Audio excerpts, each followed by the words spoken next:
এই সাপটা আমার চীনা চাচার জন্য ধরছি। ওহ খোদা, এই সাপ দিয়ে কি আমার চাচা খিচুড়ি রান্না করবে?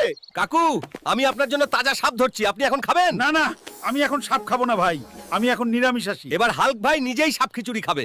ওরে মামা, সাপটা আবার জিয়া যাবার রে। ভাই পালাও, আমি এখন ফটুলো না।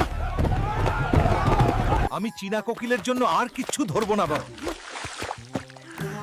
বল ভাই প্রথমে, তিনি তাকেও আশীর্বাদ কর। বিয়া করবি, বিয়া না দিলে আমি ভাঙবি। বাপরে, আই চেলার তোমাও ক্যাশ। বিয়ার পাগল হওয়া গেছে রে।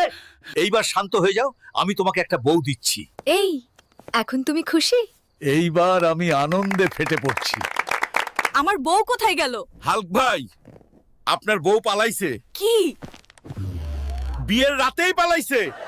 ছবিটি যদি তুমি সুন্দর মনে করে থাকো তাহলে ভিডিওতে লাইক করে চ্যানেলটিকে সাবস্ক্রাইব করে দাও, কমেন্টে বলে যাও বউটা কই গেল রে? হাল্ক ভাই, বউ পালায়ে গেছে। কি বাসর রাতেই পালায় গেল? নাতি গন্ডারা নিয়ে গেছে আমার নাতি, তুমি বাঁচাও হাম হাল্ক। আমি পারি না, আমি এখন লড়াই করি না, আমি ভালো আছি কোট, এখন আমি প্রার্থনা করি। যদি আমার নাতি জারনাকে বাঁচাতে পারিস তাহলে আমার নাতি জরিনাকে তোর সাথে বিয়ে দেব। আমার মনে জরিনাকে খুব পছন্দ হয়েছে, তাহলে চললাম। এই গুন্ডারা, ওকে একা ছেড়ে দাও।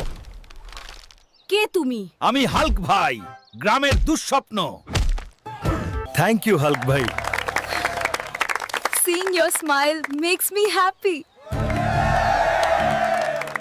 নিন দাদু, আপনার নাতিকে বাঁচিয়ে দিলাম, এবার ওর সাথে বিয়ে দিন। চাঁদের দিকে হাত তোলো হালকো। দাদু আবার বেইমানি করলেন? ওরে হাল্ক, আমি কাদাদা পাতে গেছি। এবার বিয়া দিবা না? দিবরা দিব। চল হাল্ক ভাই, শ্বাস পোশাক করে নিও। এই হাল্ক, বাজারে যা।